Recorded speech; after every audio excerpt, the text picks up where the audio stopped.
Mean राशि वालों, 15 तारीख का दिन बहुत ही महत्वपूर्ण है। इस दिन कई ग्रहों का परिवर्तन का योग बन रहा है। सबसे बड़ा परिवर्तन तो सूर्य परिवर्तन की तरफ चलाए गए हैं। आपकी राशि में धन योग भी बड़ा बढ़िया से बना हुआ है।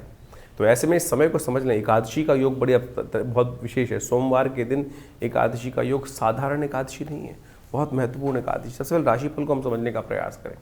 आपकी राशि के दृष्टिकोण से इस समय जो ग्रहों का योग चल रहा है वो धन योग बनकर तैयार, और ऐसे में ये धन योग आपकी राशि में सीधा सीधा बताता है कि मार्ग कौन सा होगा। धन योग का मतलब है मार्ग, धन प्राप्त करने के योग।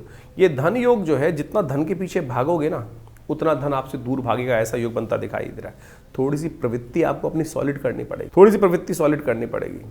आपकी राशि के दृष्टिकोण से माया क्या है, लालच में दोनों गए माया मिली न राम, इस बात का आपको खासतौर पर ध्यान रखते हुए कार्य करना है।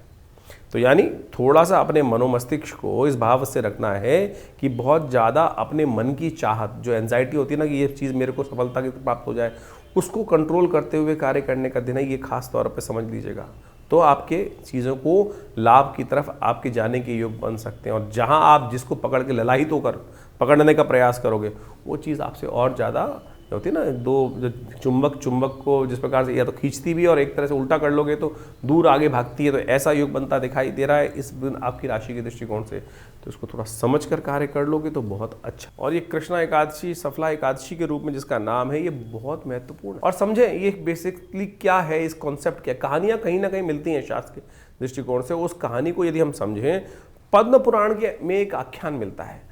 पद्म पुराण के अनुसार से कहा जाता है कि प्राचीन काल में चंपावत नाम का एक क्षेत्र था, और चंपावत क्षेत्र के अंदर एक बहुत प्रख्यात राजा था।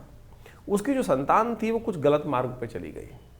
गलत मार्ग पे चली गई तो गलत मार्ग पे जाने के गलत नतीजे होते हैं। सब कुछ ऐश्वर्य इत्यादि सब समाप्त हो गया। लेकिन देव योग से कहीं ना कहीं कुछ अच्छा कार्य किया होगा कभी ना कभी, क्योंकि उसी के कारण से उस परिवार में उस व्यक्ति को जन्म लेने का अवसर मिला। तो कहा जाता है उसने देव योग से इस सफला एकादशी के दिन एक पीपल के पेड़ के पास जाकर उसके फल एकत्र कर कर एक कोटर में रख दिए। खा नहीं पाया लेकिन रख दिए उठा के कहीं, और इसी से भगवान विष्णु की प्रसन्नता प्राप्त हुई और भगवान विष्णु की कृपा से उसके समस्त कष्ट दूर होने के योग बने। पीपल में साक्षात भगवान विष्णु का वास होता है, और कहा जाता है कि पीपल के पूजन करने से भगवान विष्णु की कृपा से जो क्या होता है कि आपके बहुत सारे कष्ट, शनि इत्यादि के बहुत सारे कष्ट दूर हो जाते हैं।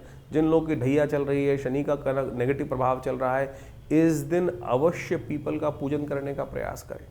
पीपल का सब पूरा षोडशोपचार पूजन, उनकी प्रदक्षिणा, उनके समक्ष जाकर जो भी होता है केला इत्यादि समर्पित करने का प्रयास करें। जिस प्रकार से भी पूजन, बैठ के पूजन करें, थोड़ी देर उनकी छाया में बैठ के पूजन करने का प्रयास करें।